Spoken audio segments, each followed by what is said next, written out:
Today's lesson is on Target 4, the unit circle, and evaluating trig functions. The unit circle is a circle that has a radius of 1 unit, and its center is at the origin of the coordinate plane. Any right triangle formed by the radius of the unit circle has a hypotenuse of 1 because the radius is 1.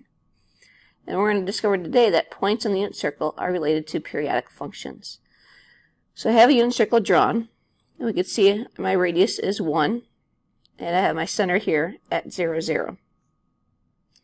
So this point, any point on the circle, like this point right here, that's labeled on the edge of the circle, is related to the trig functions. We're going to discover that today. So what I'm going to do is I'm going to draw a line perpendicular to the x-axis, and I'm going to label this angle theta. Right? So the hypotenuse of this triangle will be 1, since the radius of the circle is 1.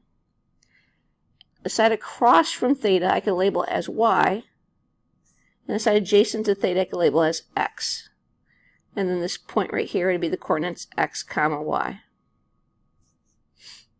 So now what do I know about the trig functions for that angle?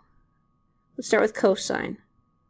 I know that cosine of theta is equal to adjacent over hypotenuse from SOHCAHTOA. So adjacent to theta is this x length, and the hypotenuse is 1. So x divided by 1 just simplifies to 1.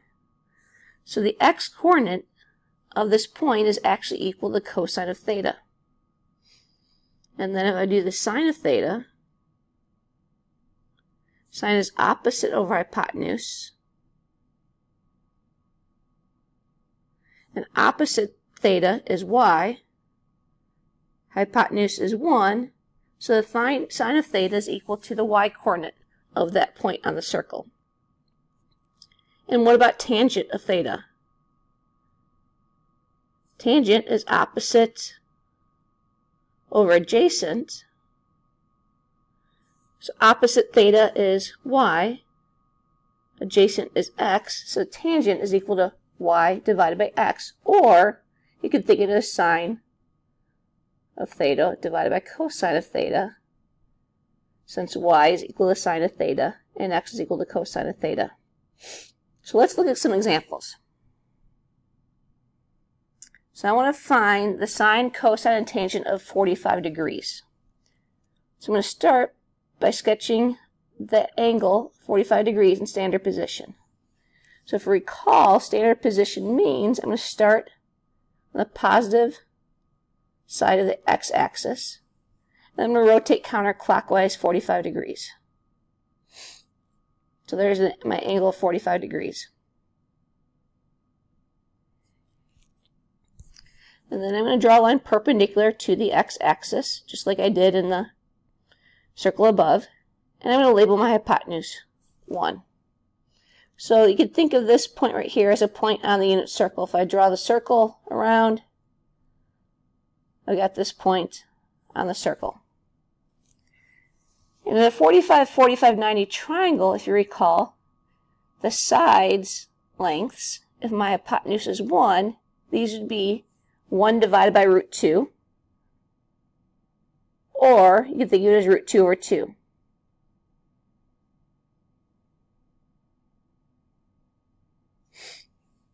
Okay, so therefore the sine of 45 degrees is equal to the opposite, which is root 2 over 2, over 1, which is just root 2 over 2, or the y value. The cosine of 45 degrees would be the x coordinate, okay, or the length of the x side, which is also root 2 over 2. And the tangent of 45 degrees, I would divide these two values. So root 2 over 2 divided by root 2 over 2 is just 1. So the sine of 45 degrees is root 2 over 2. The cosine of 45 degrees is root 2 over 2. The tangent of 45 degrees is 1. Let's try another example. So number 2, I want to find the sine, cosine, and tangent of 120 degrees.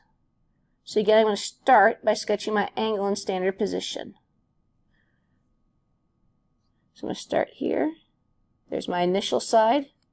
And then the terminal side would be somewhere in quadrant 2. So I'm going to say that's about 120 degrees.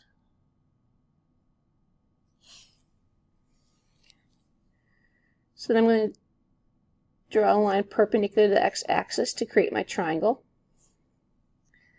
So if this angle is 120, then the measure of this angle right here, which we call a reference angle, would have to be 60 degrees.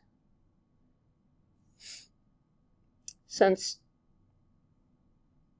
this entire segment length would be, or angle would be 180, this is 120, we're left with 60 degrees.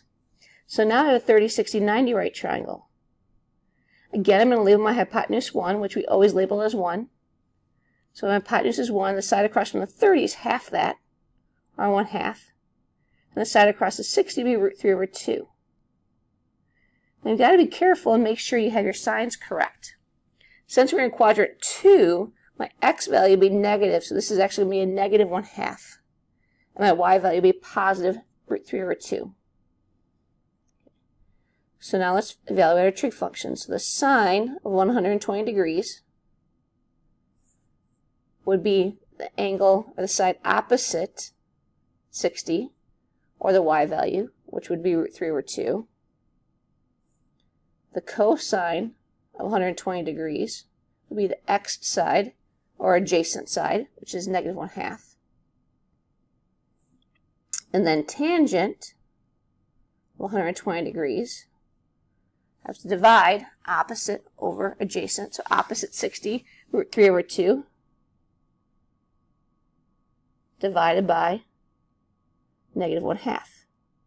To divide fractions, remember we multiply by the reciprocal, so I have root 3 over 2 times negative 2 over 1, and I get negative root 3. So the sine of 120 is root 3 over 2. The cosine of 120 is negative 1/2, and the tangent of 120 is negative root 3. Okay. We'll look at one more example. So I want to find the sine, cosine, and tangent of negative 90 degrees. So again, I want to start by drawing my angle in standard position. So negative 90 means I'm going to go clockwise instead of counterclockwise. And there's 90 degrees. So in this situation, I can't draw a triangle like I did for 1 and 2 because the segment is already perpendicular to the x-axis. But if we think about the unit circle,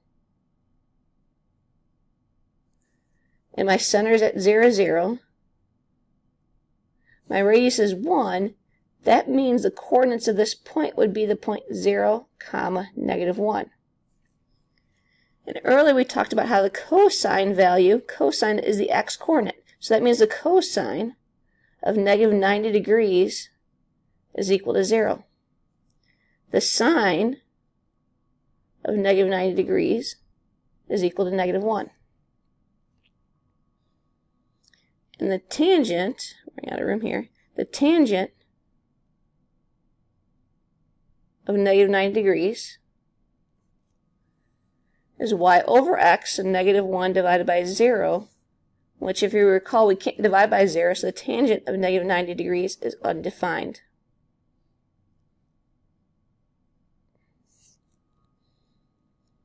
And that's how we evaluate trig functions.